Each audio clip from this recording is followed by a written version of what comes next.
The UN held its latest climate negotiations conference in Cancun in December, and today we're finally going to take a look at that conference in terms of the big picture. In his new book, today's guest, Mark Hertsgaard, writes, quote, "Climate change is well underway, and we must begin to adapt to it, even as we work to stop it," unquote. For 20 years, Hertsgaard investigated climate change, but it took the birth of his daughter, Chiara, to bring the truth home. Another revelation came when an expert advised that, without doubt, global warming had arrived more than 100 years earlier than expected. Nevertheless, in the book Hot, Living Through the Next 50 Years on Earth, he delivers a message of hope to spur activism among readers. The traditional policy goal of halting global warming is more important than ever, but it must be pursued, he argues, even as societies prepare themselves for the substantial impacts that are now unavoidable. Adaptation to climate change is not a new concept, but Hertsgaard's eyewitness reporting from around the world highlights its little understood implications for rich and poor alike. Mark Hertsgaard, a fellow of the Open Society Institute, the nation's environmental correspondent, covers climate change for Vanity Fair, Time, and Die Zeit, and has written for many of the world's leading newspapers and magazines. He's the author of the highly acclaimed study of the media during the Reagan years on Bended Knee, as well as Earth Odyssey, A Day in the Life, The Eagle's Shadow, and his newest, Hot, Living Through the Next 50 Years on Earth. Welcome again, Mark Hertsgaard. Thank you for having me, Terrence. It's good to speak with you again. Yeah, good to hear you, Mark. As you know, I like listeners to get a feel for the people behind the ideas and the work that we talk about. And one point that I mentioned in the introduction really sets that up for you. You've stated that the birth of your daughter changed you and changed your message. Want to talk a little about that? Sure. My daughter is now almost 5, but this book began when she was only 5 months old in 2005, when I was on assignment for Vanity Fair magazine in London shortly after Hurricane Katrina, and I interviewed the chief science advisor to the British government, Sir David King, who was the one who pointed out some of the things you mentioned in your intro, that climate change, that global warming had triggered outright climate change and had done so 100 years earlier. And, of course, the terrible dilemma that arises from that is that once climate change has been triggered, you cannot turn it off quickly simply because of the physics and chemistry of the problem. Carbon dioxide in particular stays in the atmosphere for hundreds of years. So the upshot of what David King told me was that we were locked into 50 more years of rising temperatures on this planet, no matter what, even if we did rather quickly kick the fossil fuel habit. And at that point, I was a very new father, and 5 months into a very changed way of looking at the world. And I remember leaving Sir David's office and walking down Victoria Street past the Parliament and over the Thames River as I was trying to grapple with all of this. And suddenly the idea struck me that, oh my gosh, Chiara has to live through this, has to live through the inevitability of 50 more years of rising temperatures and all of the climate impacts that that's going to bring. And I was literally staggered. And it was at that moment that I didn't know at that moment that I was going to write a book, but I decided that I had to do everything I could to help her and the rest of her generation try to find some way to cope. Well, Mark, as I said, and as people have heard even on this program, you've been on this beat for a long time. Yep. And so that sentence you just said, I knew then that I had to do whatever I could. Had you not, you know what I mean, what shifted? Was it like you suddenly looked at what you'd been doing and realized it was not everything you could? No, I feel like I had been doing everything I could, but what had shifted was the nature of the problem. Really. I mean, by that time I'd covered global warming for 15 years, and beginning in 1989, and throughout the 1990s, the discussion around global warming centered around two questions. Is it real? And second, if it is real, what do we do about it? How do we turn off the rising temperatures and before it gets dangerous? How do we reduce greenhouse gas emissions enough? And those are the two questions. And what David King was telling me was that, no, unwittingly, humanity has now entered a new era of the global warming problem, where it has already triggered outright climate change, irreversible climate change. And therefore, it's no longer just a question of turning down the heat, which of course we have to do. It's also having to live through what are now unavoidable impacts of a sizable nature. As you just laid out, while you were covering it and while we were talking about whether it was real or not, global warming has begun. I want you to speak to one thing that you've already said, but it's that piece that I think a lot of people don't quite realize, which is the time lag between taking corrective action and the corrections actually happening up in the atmosphere. I think you're absolutely right there. That has still not really sunk into people. When I talk to people about climate change at at the grocery store or cocktail party or whatever, they are still caught in that first era mindset of, oh yeah, we've got to go solar, we've got to turn down the emissions. And of course we do. But what has not yet caught up to people is that the amount of carbon that's already up there has already made unavoidable a great deal of climate change. We are now locked into at least 3 feet of sea level rise, maybe as soon as the year 2050, certainly as soon as the year 2100. In California, that's going to be a major, major problem. 3 feet of sea level rise. I happen to live up in San Francisco. 3 feet of sea level rise is going to put San Francisco Airport underwater. The runways, the access roads on Highway 101. And so one local wag said, oh, well, the solution to that is very simple to climate change. It's just fly Oakland. But, yeah. Yeah, and you're going to lose Candlestick Park, but then they already built the new park. Yeah, the new park. And Oakland's airport would also be underwater. Ah, there you go. So will the entrance ramps on the eastern side of the Bay Bridge. Down in your part of California, the port of Long Beach. LAX will be fine, but the port of Long Beach will be submerged. And what's the date on that prediction? That all depends. It could be as soon as 2050. 3 feet of sea level rise is the amount it will take to do all that. Very comprehensive study done by the Pacific Institute for the state of California, and it was reported widely in the media, has all this data. But it depends how fast the sea level rises, and that in turn depends on our still imperfect scientific knowledge of how fast the polar ice sheets and snowpack and glaciers in general around the world will melt, thereby raising sea levels. And Lloyd's of London, the famed insurance company, says they expect 2 meters, that's about 7 feet of sea level rise by the year 2100. If you dial that back, that suggests about 3 feet of sea level rise by the year 2050, when my beloved 5-year-old daughter will be almost my age. Mm. And again, just because I always want to make sure that the science makes some sense to people, the reason that even if we dialed back emissions, if we had started even at the right time, let's say, and had dialed back emissions to where we want them to be now, the persistence is because the atmospheric effects are inert, or because the changes that have happened will take that long to reverse themselves? It's essentially for 2 reasons. It really is the chemistry and physics, basic laws of chemistry and physics, starting with the lifetime of a carbon dioxide molecule released into the atmosphere. Yeah. They remain in the atmosphere without breaking down for anywhere between decades and centuries, depending on certain technicalities. So they will be up there for a very long time, continuing to warm the atmosphere. The other greenhouse gases have much shorter times. Sometimes they're more potent in the short term, such as methane. But that's why carbon dioxide is such a worry to climate scientists, because it stays up there so long. The second major factor there, so that's a chemistry law, and then the second major factor is a law of physics, and that has to do with something we all learned in high school, I think, which is that warm water expands, takes up more volume. And specifically the oceans, as they warm. As the atmosphere warms, the oceans absorb much of that warming.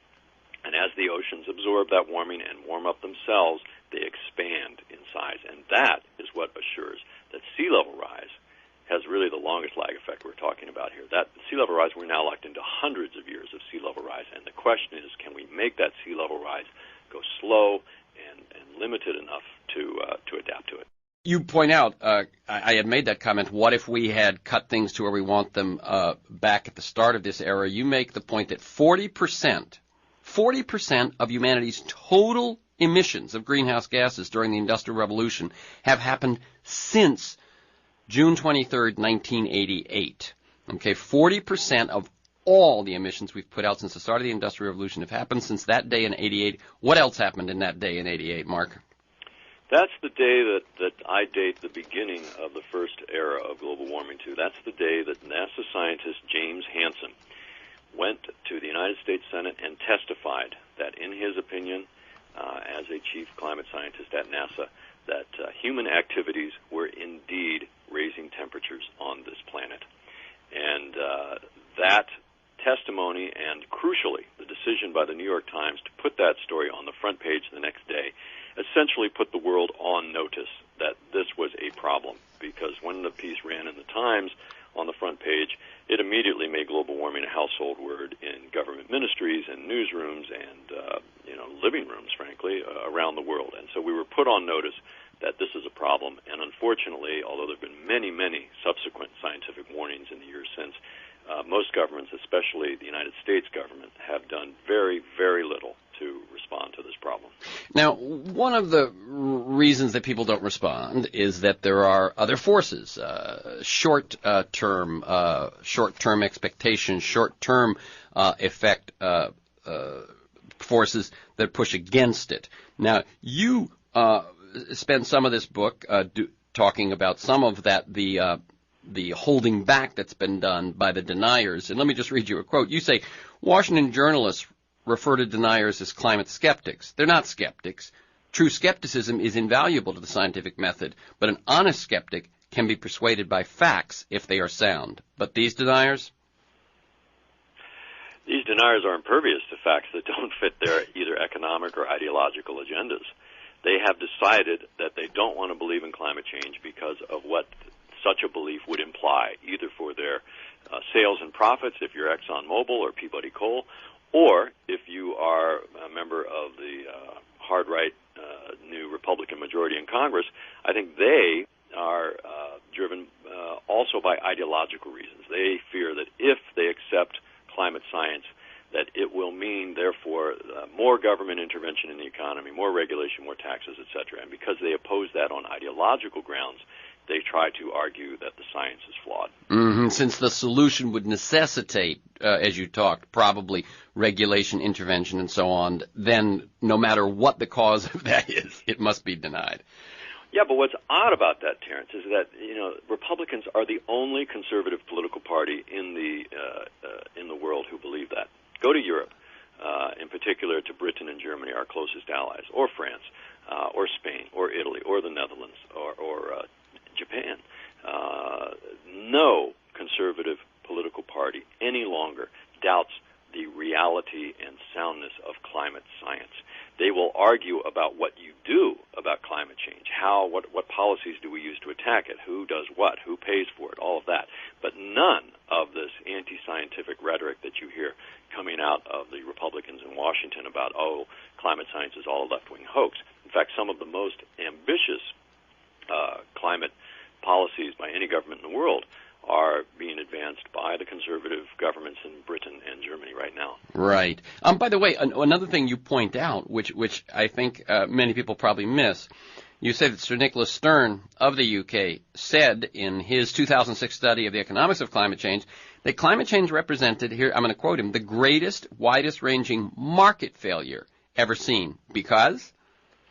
Because he would say that essentially polluters have been putting carbon dioxide up into the atmosphere for free.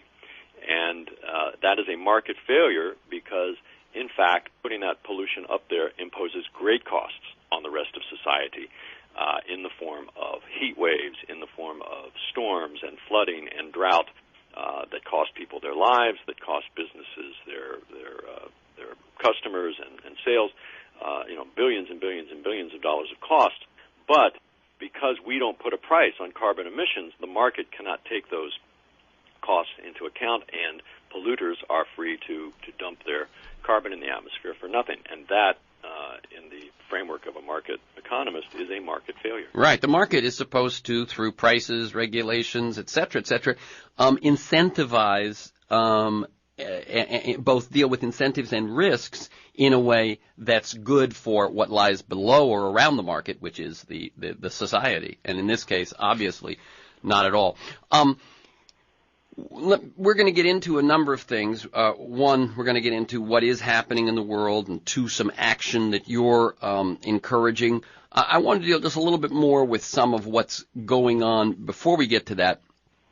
One of the things you say, and I think this is probably new to a lot of people, although you've pointed out some examples already when talking about the port of Los Angeles or the airport of San Francisco, et cetera.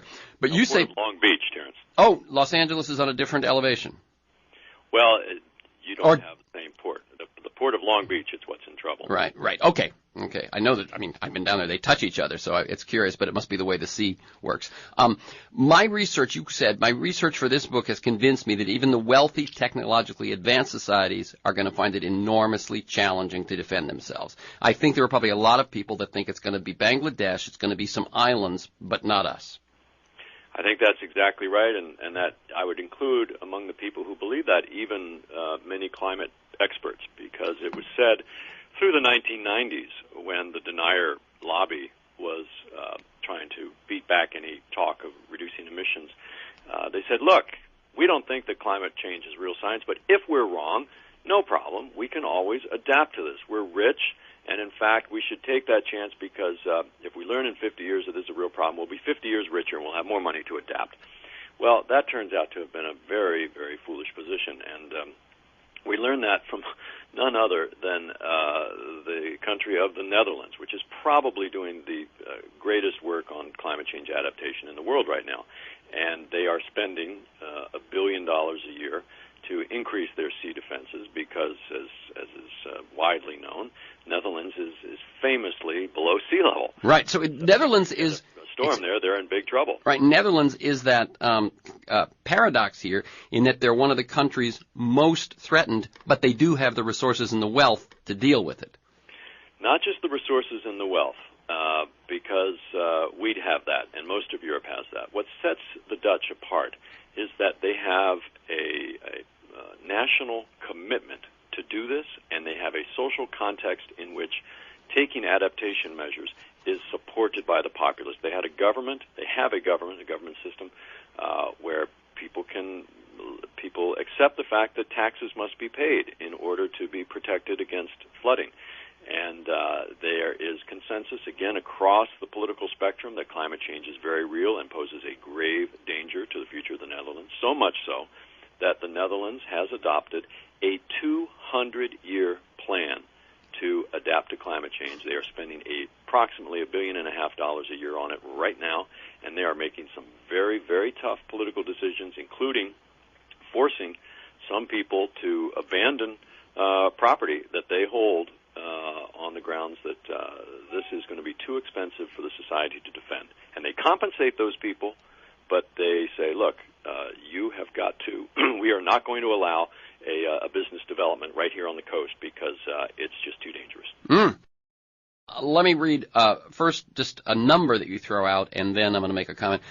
Approximately 25% of the gross national product of the U.S. is at risk from extreme weather events, according to the American Meteorological Society and the American Geophysical Union. One thing that I have noticed is just in the last 2 or 3 days, talk in Los Angeles and headlines in Los Angeles newspapers, not about the fear of the big one being an earthquake, but the fear of the big one being some sort of flooding. Wasn't that interesting? Yeah, that comes out of a new scientific study that was just released about a week ago. And they found historical evidence that this had happened once before. I think it was 1866 or something. And yeah, this is a threat here in California for flooding and drought. But I tell you, the sleeper that has really not gotten the attention it needs is what's going to happen to the Midwest, to the world's breadbasket there in Iowa and Nebraska and Kansas, where we grow so much corn and wheat and so forth. Corn in particular is extremely vulnerable to increases in temperature. And basically, if you get 3 days in a row of above 95 degree Fahrenheit, that spells the end of that corn. It cannot germinate and grow. And traditionally, I should say historically, Iowa has had one summer in 10 where that kind of an extreme weather event took place. By 2040, the scientists are projecting that they're going to have those kinds of summers in 3 to 4 summers out of 10. That is going to wreak havoc on food production and therefore food prices and threatens. Let me ask you if you said that correctly, Mark, because the quote I have from your book is, during the 20th century, 3 straight days of 95 degrees, once per decade. By 2040, 3 out of 4 summers with 3 days, not 3 out of 10. All right, 3 out of 4. Much worse. Even worse. Yeah. Now, that's why it's important, there are things that we can do to adapt to that, but technical fixes and such. But unfortunately, as that chapter goes on to describe, so many farmers, I think, in the Midwest, partly because many of them have both conservative political ideologies and, frankly, are listening to Fox News and getting their information from very dubious sources, that many of them are still doubting of climate. Yeah. So they're not taking the steps they need. Let's talk just a little bit, because I want to make sure we cover this before we continue to talk about the big picture. Let's talk about Cancun. And you began an article I read quoting a 21-year-old from Lebanon who said to ministers in Cancun, "You have been negotiating all of my life. You cannot tell me you need more time." So what was accomplished in Cancun? We just haven't spoken about it on this show, even though it happened in December. Right, I thought that was an amazing comment from that young woman, because it's true. The first discussions began in 1988, and here it is 22 years later, and we're still not putting meaningful limits on. What did happen at Cancun, though, that is sort of mildly encouraging, is that a couple things. One, U.S. and China, the two climate change superpowers on Earth, the atmospherics of their relationship improved a lot compared to a year earlier at Copenhagen, where they were basically at each other's throats. And so I think that can only be good. It didn't lead to any breakthroughs on emissions reductions, but hopefully it will before too long. But clearly the most important tangible accomplishment at Cancun was getting widespread agreement that the rich countries of the world whose emissions cause global warming will pay $100 billion a year to the poor countries who are going to bear the brunt of this, to help those countries adapt and cope. And that's significant not just because of rich countries finally accepting their historical responsibility. It's also important because it signifies that the official climate debate is finally catching up with reality, and what my book Hot is about, that it's no longer just about stopping the emissions. We've got to work very hard and very quickly to put in place protections so that we can survive the enormous amount of climate change that is already locked in. And it is, again, it's going to hit, although it's going to be tough for us in the rich countries, it is going to be really tough in Bangladesh, in Peru, in many of the countries in Africa that simply don't have the money or the infrastructure or the technical expertise yet to deal with all the impacts that are lying in wait for them.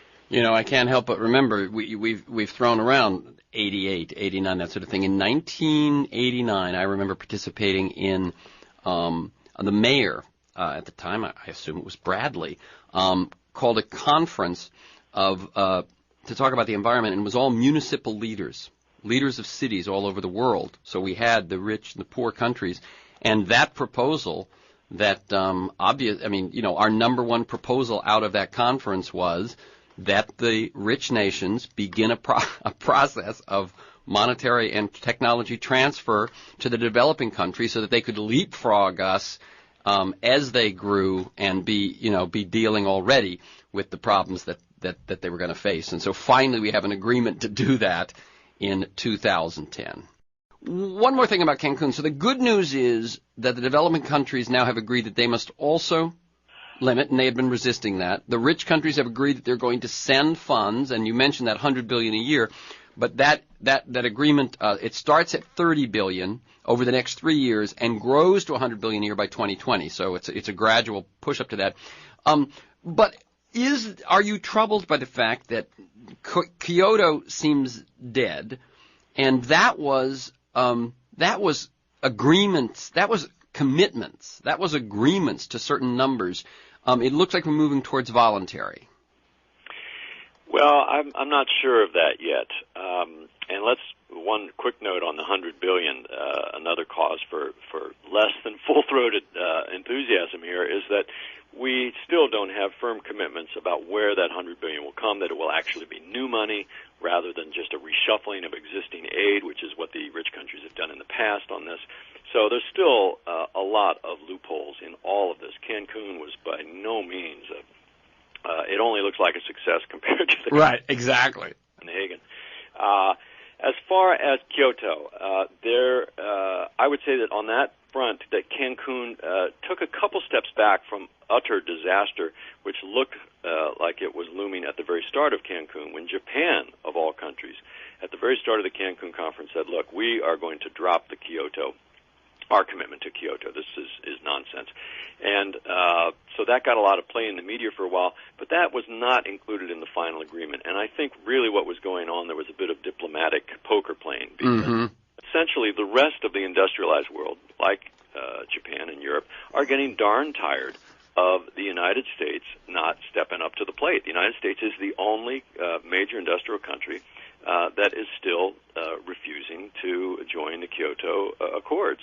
And until the world's biggest carbon polluter, and we still are the biggest polluter, even more than China, contrary to what you often hear, until the United States steps up to the plate on this, the others are just saying, look, we're not going to do it. And I think I think Japan was basically sending that message, sort of a shot across the diplomatic bow towards the United States, in an effort to sort of shake the Obama administration off of its do-nothing posture. Yeah, and as I've bewailed many times, climate change, adaptation to peak oil, rebuilding of our infrastructure, both educational and physical, was one of those things that we darn well should have started during the boom, because right now it's going to be tougher for now and for the next few years.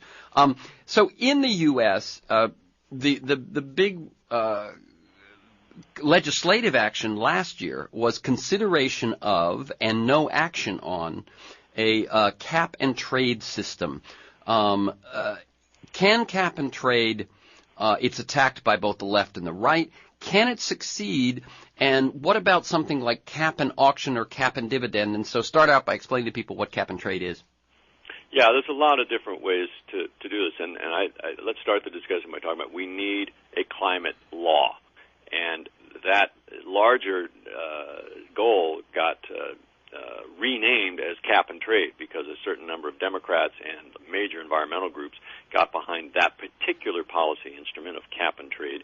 But as you mentioned, there's many other ways to skin that cat. If the overall social goal is to reduce greenhouse gas emissions, you could also do it through a straight regulatory approach through the Environmental Protection Agency, which, of course, is one of the big fights we're going to see in the new Congress here as the Republicans try to basically block the EPA from regulating greenhouse gases. I think cap and trade, we've probably heard, frankly, the last of cap and trade because, as you say, both left and right hate it. It's been demonized now, rightly or wrongly. It was a market-based idea that essentially the government would put a cap on the total amount of emissions that a given industrial sector or corporation like, say, the electric utility industry, a cap on the total amount of emissions you're allowed to put into the atmosphere, and then the trading would take place among different companies in that industrial sector. If company A, could reduce your emissions much below that cap, you could sell your extra emissions to some other company, company B, that was not able to get those down. And the argument of proponents was that by doing this cap and trade system, you will bring the efficiencies and the incentives of a market-based economy towards reducing emissions. And there is some historical evidence that can work. We saw it in the battle against acid rain. Right, exactly. But let me say, one of the things in favor of that model with greenhouse gases, unlike more localized pollution, is that what you can with greenhouse gases say that the burden for the whole world, or the burden for the whole country, or the burden for a whole state is shared, because they aren't worse closer to a plant or closer to a freeway. Yeah, that's true, but I think there's also these terrible drawbacks of it, especially, I mean, the timing, you almost feel sorry for the advocates of cap and trade, of which I am not one. Because of the Wall Street meltdown. Yeah, the Wall Street meltdown, and suddenly for everyone to see, you really want to put cap and trade, you really want to put the fight against climate change in the hands of financial speculators. Look what they did to the economy. Exactly, and it's not just that you would put it in their hands, it's that you would take this real critical problem and make it about these sophisticated, it would become another place where they would invent, these financial instruments, akin to the credit default swaps and collateralized debt obligations and so on, and suddenly all the action would shift to that casino rather than the actual changes that need to be made. Quite so, and that raises yet a third and arguably the biggest problem with cap and trade, is that it's too darn complicated to explain to voters or even to most members of Congress.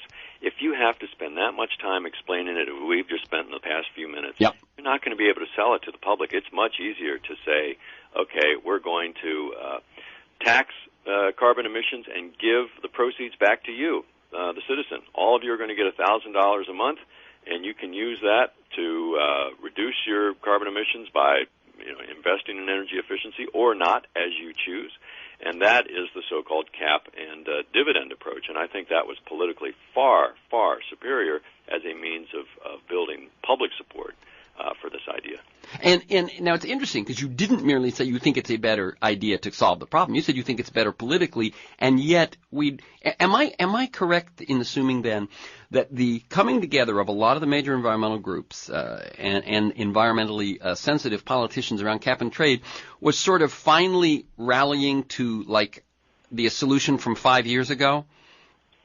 Kind of, although they were I think it was that, but it was also a reflection of the power of both market ideology in general and specific financial corporations on Capitol Hill, including with the Democratic Party and large environmental organizations. This was, the enviros did not want to be seen as or open themselves to attack as, you want to regulate and tax. That's all you liberals want to do. Yep.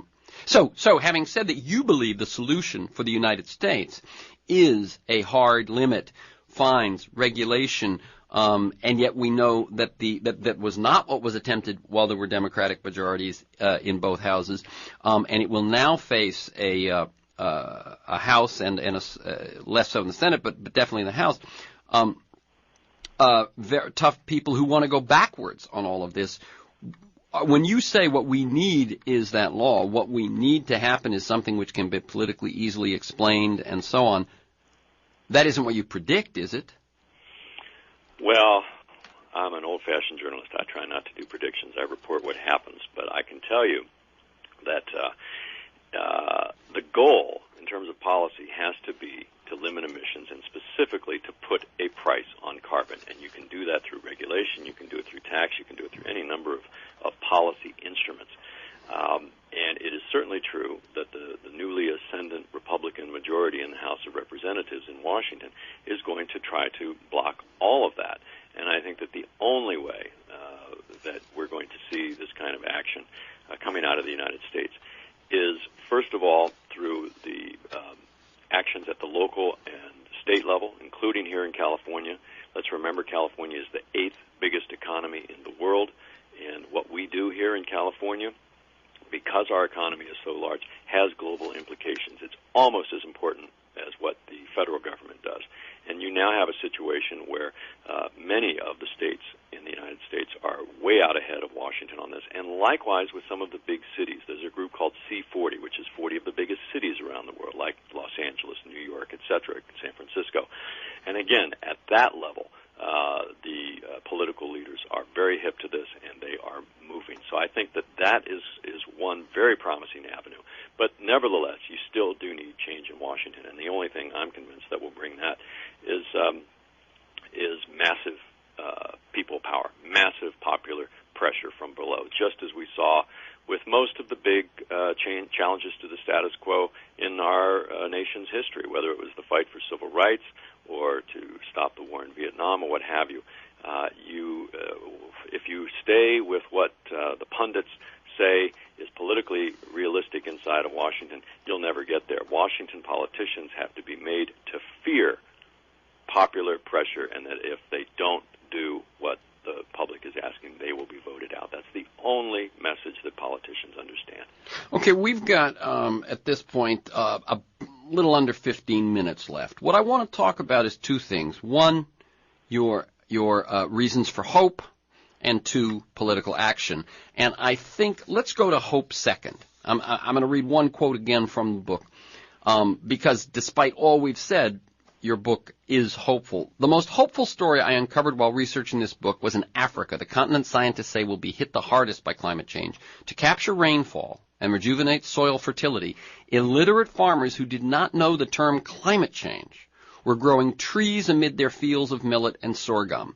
And despite enduring some of the hottest, driest weather on Earth, greenery has returned to more than 12.5 million acres of land. Underground water tables have risen. Crop yields have doubled and tripled. Tell a little more about that and other things you found around the world that give you hope. That is such a marvelous story, and people can read it in full, both in the book Hot and Scientific American will soon be publishing an excerpt of that story because they were so struck at what a success story that is. And I must say that as a journalist, the part of Hot that I'm proudest of, and that is sort of adds the most, I think, to our collective body of knowledge on this, is all of the other examples like that around the world where cutting-edge leaders, whether they be illiterate farmers in Africa or scientists in government, technocrats in Holland, or here in this country, municipal leaders up in Seattle and Chicago and New York, who are already showing that there are very practical things that we can do today to get ready for sea level rise, for storms and droughts and so forth. But in Africa, what is so striking about it is that this is grassroots change at its best. They're not funded by the government. They're not funded by huge international bureaucracies. These are a couple of, frankly, ragtag local NGOs with a little bit of funding from a Catholic charity in Germany and an incredible Dutch geographer who has been working on the ground in West Africa for 30 years. And they finally figured out, it is stupid for us to keep trying to plant trees. Why? Because the farmers are too poor to afford them, and they don't have enough water to basically keep them alive. And so instead, they went back to an indigenous form of farming, which was to let little seedlings and shrubs sprout up in the fields right amidst the rows of the millet and the sorghum. And what that does, I'll be careful or I'll go on forever about this. What that does is, for one thing, it provides shade, which lowers the temperature there right in the rows and allows the crops to do better. It also tends to raise and it ventilates the soil and therefore holds what little rainfall comes. It gets held in the soil rather than rushing off. And so we've seen, I almost didn't believe this when I first heard it, but the water tables, the underground water tables in some of these villages have risen 5 to 10 meters in recent years. Wow. And that is simply extraordinary for anybody who understands anything about agronomy. That just does not happen. And these are in places where drought is literally a killer. And so there's a whole lot of other co-benefits, including the increase in production. And many of these things, for one last wonderful aspect of this, tend to be run by women and female farmers. Oftentimes women who either divorce or their spouse died tended to be even more impoverished than the others in the village. And so they were forced to try this supposedly no good method. And it's worked, and now the farmers and the villages are passing it one to another. The next village overseas, wow, they're getting great crop yields, and it is literally spreading at the local level across vast stretches, not just of Burkina Faso and Mali, where I was, but also Niger and elsewhere. It's a real great example of how, if you get out of the way and you help local people with the things that they don't have, but trust their knowledge, boy, there's a lot that can be done. So, in other words, what I notice is we've talked about the Netherlands with its 200-year plan at the, the high-tech end, and then these farmers in arid Africa at the very low-tech end, that there are reasons for hope. Let me just, in the interest of time, read a couple of things I grabbed, which is that BP, who obviously has a very mixed environmental record, but one thing that they did very smartly was, you say that in 1999 they invested $20 million to install more efficient light bulbs, motors, and operating schedules in the company's refineries, offices, and workplaces. Over the next 3 years, these efficiency improvements lowered BP's energy bills by $650 million. The company's original $20 million investment yielded a profit of $630 million in 3 years. You point out that every year the German government funds the renovation of 5% of the nation's pre-1978 housing stock, covering the upfront cost of installing more efficient insulation, heating, and electrical systems. That is what Van Jones and others have talked about in this country of the green jobs for all. California, as you point out, is now the eighth economy. I remember I used to be so happy saying we were the fifth, but the housing bubble hit us hard. California's electricity consumption today is roughly the same as 30 years ago, even though the population and the economy have grown tremendously. Any other great hopeful things you want to throw in before we talk about action? Well, I think it's action that is hopeful. That is what is hopeful.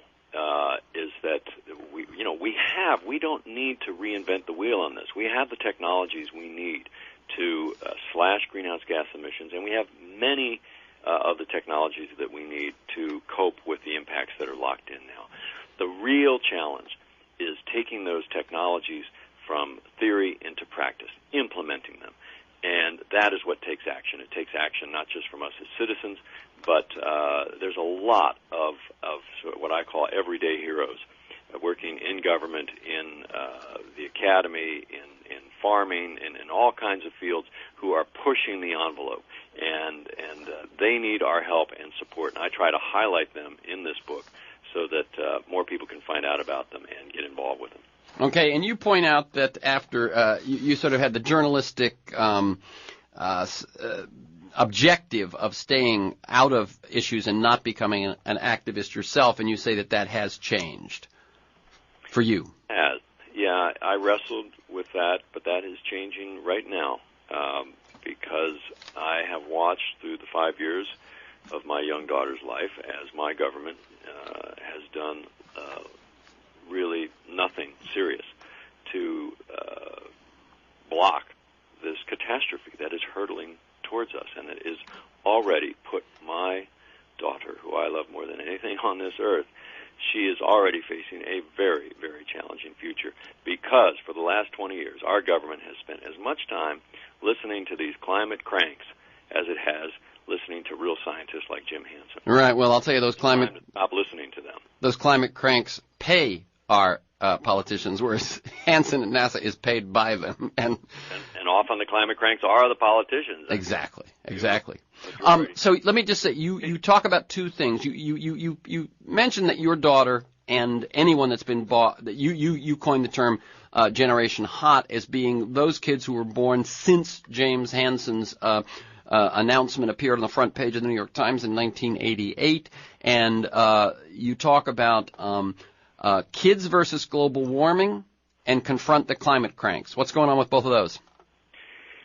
Confront the Climate Cranks is an initiative that this is my sort of foray into activism. And as you say, I mean, traditionally I have felt that journalism and activism have to stay separate. They both are important in the struggle for a better world. But now I've come to conclude that, I'm also a father. I'm not just a journalist, and I have to do something more direct. And so I am coming to Washington along with the Sierra Club and Grist Magazine and a bunch of other environmental organizations, including this group Kids Against Global Warming.